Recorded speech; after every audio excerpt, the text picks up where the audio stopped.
Troll song ಅನ್ಕೊಂಡು ಇವ್ರು ಕಾಲ ಹೇಳಿದ್ರು ಉಪೇಂದ್ರ ಅಂತ ಹೇಳ್ತಾರೆ. ಅವ್ರು ಬೇರೆಯವ್ರ ಕಾಲ ಹೇಳ್ದಿಲ್ಲ, ಅವ್ರ ಕಾಲ್ನ ಅವ್ರು ಹೇಳ್ಕೊಂಡೆ ಬಂದು ಹೇಳ್ತಾ ಇರೋದು ಸಿನಿಮಾ.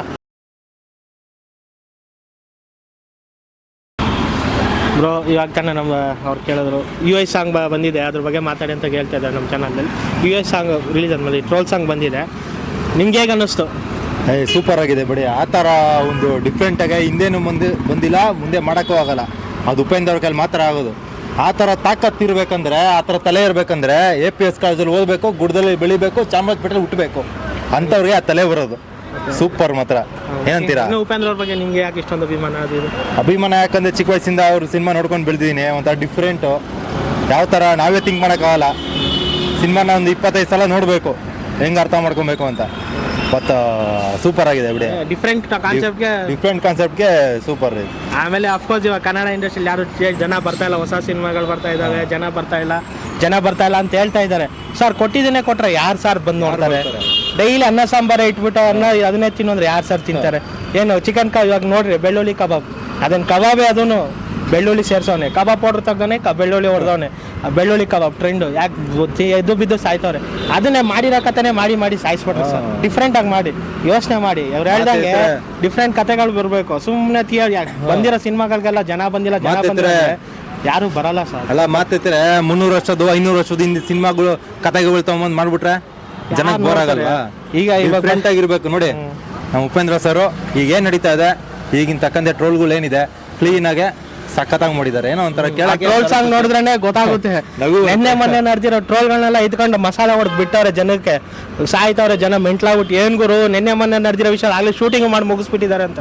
ಆ ಥರ ಥಿಂಕಿಂಗ್ ಲೆವೆಲ್ ಇರಬೇಕು. ಈ ಪ್ರೆಸೆಂಟ್ ಏನು ನಡೀತಾ ಇದೋ ಅದಕ್ಕೆ ಮಸಾಲೆ ಹೊಡೆದು ಬಿಟ್ರೆ ಯಾಕೆ ಕೊಡಲ್ಲ ಜನ? ಬಂದು ಥಿಯೇಟ್ರಿಗೆ ಬಂದು ನೋಡ್ತಾರೆ.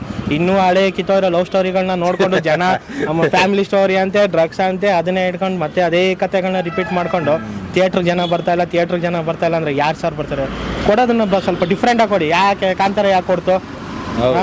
ಕಾಂತಾರ ಏನು ರಿಷಬ್ ಶೆಟ್ಟಿ ಅವಾಗೇನು ಅಷ್ಟೊಂದು ಹೆಸರಿದೆ, ಕನ್ನಡದಲ್ಲಿ ಅವ್ರಿಗೆ ಅಷ್ಟೊಂದು ಹೆಸರಿರ್ಲಿಲ್ಲ. ಯಾಕೆ ಕೊಡ್ತವೆ? ಇಂಡಿಯಾ ಲೆವೆಲ್ ಪ್ಯಾನ್ ಎಲ್ಲ ಕಡೆ ನೋಡ್ಬಿಟ್ರೆ ಯಾಕೆ ಡಿಫ್ರೆಂಟ್ ಕತೆ ನಾರ್ಮಲ್ ಅಲ್ಲೆಲ್ಲ ನಡೆಯೋದು. ಅದನ್ನ ಯಾವ ಥರ ಪ್ರೆಸೆಂಟ್ ಮಾಡಬೇಕು ಡಿಫ್ರೆಂಟಾಗಿ. ಜನಕ್ಕೆ ಡೈರೆಕ್ಟಾಗಿ ಬಾಯಿಗಿಟ್ರೆ ಬೇಡ ಅಂತಾರೆ, ತಿರ್ಗಿಸ್ಕೊ ಬಂದು ಬಾಯಿಗಿಡಿ ಏನು ಸ್ಟೈಲು ಏನು ಡಿಫ್ರೆಂಟ್ ಅಂತಾರೆ. ಆ ಥರ ಕಾನ್ಸೆಪ್ಟು ನಾರ್ಮಲ್ ಕಥೆನೇ ಮಾಡಿ ತೆಗಿಯೋ ಪದ್ಧತಿನ ಚೇಂಜ್ ಮಾಡ್ಕೊಳ್ಳಿ. ಒಂದೇ ಮೇಕಿಂಗ್, ಒಂದೇ ಇಷ್ಟ, ಸ್ವಲ್ಪ ಡಿಫ್ರೆಂಟಾಗಿ ಯೋಚನೆ ಮಾಡಿ. ಜನ ಯಾಕೆ ಥಿಯೇಟ್ರಿಗೆ ಬರೋಲ್ಲ? ನಾವು ನೋಡ್ತೀವಿ. ಯಾಕೆ ವಾರ 100 ರೂಪಾಯಿ ಕೊಟ್ಬಿಟ್ಟು ಸಿನಿಮಾಗಳು ನೋಡ್ತಾರ ನಾವು, ನಮಗೆ ಬೇಜಾರಾಗ್ಬಿಡುತ್ತೆ. ಯಾಕೆ ಜನ ಈಗ ಒಂದೇ ಶೋ ಸರ್ ಜನ ಇರೋದು ಥಿಯೇಟ್ರಲ್ಲಿ, ಮ್ಯಾಟ್ನಿ ಶೋಕ್ ಜನನೇ ಇರೋದಿಲ್ಲ. ಎಂತ 25 ದಿನ ಸೆಲೆಬ್ರೇಟ್ ಮಾಡ್ಕೊತಾ ಇದ್ದಾರೆ. ಒಂದು ವಾರ ಸಿನಿಮಾ ಹೌಸ್ಫುಲ್ ನೋಡ್ಬಿಟ್ರೆ ಗ್ರ್ಯಾಂಡ್ ಸಕ್ಸಸ್.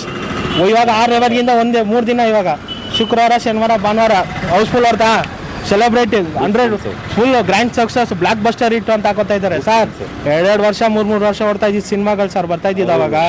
ಈಗ ನೆಟ್ 25-50 ದಿನ ಓಡೋ ಸಿನಿಮಾನೇ ಇಲ್ಲ. 25 ದಿನ ಆಗ್ಬಿಟ್ರೆ ಆಗಲೇ 1 ತಿಂಗಳಲ್ಲಿ ಇದ್ರ OTT ಹಾಕ್ಬಿಡ್ತಾರೆ, ಅಮೆಝಾನ್ ಪ್ರೈಮು, ನೆಟ್ಫ್ಲಿಕ್ಸ್ ಅಲ್ಲಿ ಹಾಕ್ಬಿಡ್ತಾರೆ. 20 ದಿನಕ್ಕೆ ಹೌಸ್ಫುಲ್. ಹೆಂಗ್ ಸರ್ ಬರ್ತಾರೆ ಜನ? ಥಿಯೇಟರ್ ಕಟ್ಕೊಂಡಿರೋರು ಬದುಕು ಏನಾಗಬೇಕು ಸರ್? ಅವ್ರು ಥಿಯೇಟರ್ಗಳು, ಸಿಂಗಲ್ ಥಿಯೇಟರ್ಗಳು ಹುಡುಕ್ತರು ಸಿಗ್ತಾ ಇಲ್ಲ. ಆ ಮಲ್ಟಿಪ್ಲೆಕ್ಸ್ಗಳಲ್ಲಿ ರೇಟ್ಗಳಂತೂ ಗೊತ್ತಲ್ಲ, ನೋಡೋದಕ್ಕಿಂತ ತಿನ್ನೋದಕ್ಕೆ ಜಾಸ್ತಿ ಅಂತ ಮಿಡಿಲ್ ಕ್ಲಾಸ್ ಯಾರು ಹೋಗ್ತಾನೆ ಇಲ್ಲ. 100 ರೂಪಾಯಿ ಕೂಲಿ ಅವ್ರೆ ಸರ್ ನೋಡೋದು. ಮಿಡಿಲ್ ಕ್ಲಾಸ್ ಜನನೇ ಸಿನಿಮಾನ ಉಳಿಸ್ತಾ ಇರೋದು. ಯಾರು ಅಫಿಷಿಯಲ್ಸ್ ಎಲ್ಲ ಬರ್ತಾರೆ ವರ್ಷಕ್ಕೆ 1 ಸಿನಿಮಾ 2 ಸಿನಿಮಾ. ಬಾಲಿವುಡ್ ಇಲ್ಲಿ ಬೆಂಗಳೂರಲ್ಲಿ ಇರೋರೆಲ್ಲ ಅರ್ಧಕ್ಕದ ನಿಭಾಗಳೆ, ಯಾಕಂದ್ರೆ ನಾಡ್ತವ್ರೆ. ಕಾನ್ಗಳ ಸಿನಿಮಾ ಬಂತ ಮಲ್ಟಿಪ್ಲೆಕ್ಸಲ್ಲಿ ನೋಡ್ತಾರೆ, ಸಿಂಗಲ್ ಸ್ಪೀಲ್ಡ್ ಎಲ್ಲ ಉಣ್ಕೊಂಡು ಹೋಯ್ತವೆ. ಕನ್ನಡ ಸಿನಿಮಾ ಲೋಕಲ್ ಅವರು ಮಿಡಿಲ್ ಕ್ಲಾಸ್ ಜನ ಡೈಲಿ ಇವಾಗ ಏನು ದಿನಕ್ಕೆ 300 ದುಡಿತಾರ, ಸಾಯಂಕಾಲ ಮನೆಗೆ ಹೋಗ್ಬಿಟ್ಟು ಒಂದು ಒಳ್ಳೆ ಸಿನಿಮಾ ನೋಡಿಕೊಂಡು 190 ಹಾಕೊಂಡು ಹೋಗೋಣ ಅಂತ ನೋಡ್ತಾರೆ. 100 ರೂಪಾಯಿ 150 ರೂಪಾಯಿ ಕತೆ ಮುಗಿಬೇಕು.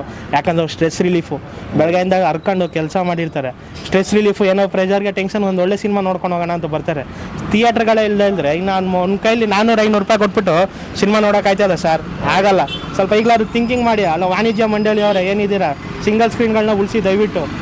ಉಪೇಂದ್ರ ಅವ್ರದ್ದು ಇದೆಲ್ಲ ಆದ್ಮೇಲೆ UI ಬರ್ತಾ ಇದೆ ನೋಡ್ರಿ, ಇಟ್ಕೊಳ್ಳಿ. ಸಮಾಜಕ್ಕೆ ಏನು ಕೊಡ್ಬೇಕು ಅದನ್ನ ಕೊಡಿ, ಡಿಫ್ರೆಂಟಾಗಿ ಕೊಡಿ. ಯಾಕೆ ನೋಡಲ್ಲ? ನಾನು ನೋಡ್ತೀನಿ. ಸಿಂಗಲ್ ಸ್ಕ್ರೀನ್ ಉಳಿಸೋದನ್ನ ಮೊದಲು ನೋಡ್ರಿ. ಇದ್ರ ಬಗ್ಗೆ ವಾಣಿಜ್ಯ ಮಂಡಳಿ ಇದೆಲ್ಲ ಸ್ವಲ್ಪ ಯೋಚನೆ ಮಾಡ್ರಿ.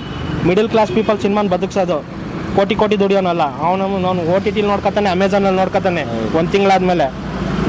ಕನ್ನಡ ಸಿನಿಮಾ ಉಳಿಸ್ತಾ ಇರೋದು ಮಿಡಿಲ್ ಕ್ಲಾಸ್ ಜನ. ದಯವಿಟ್ಟು ಅಂಥವ್ರಿಗೆ ಏನು ಕೊಡ್ಬೇಕು ಅದನ್ನ ಕೊಡ್ರಿ ಅಷ್ಟೇ. Thank you sir.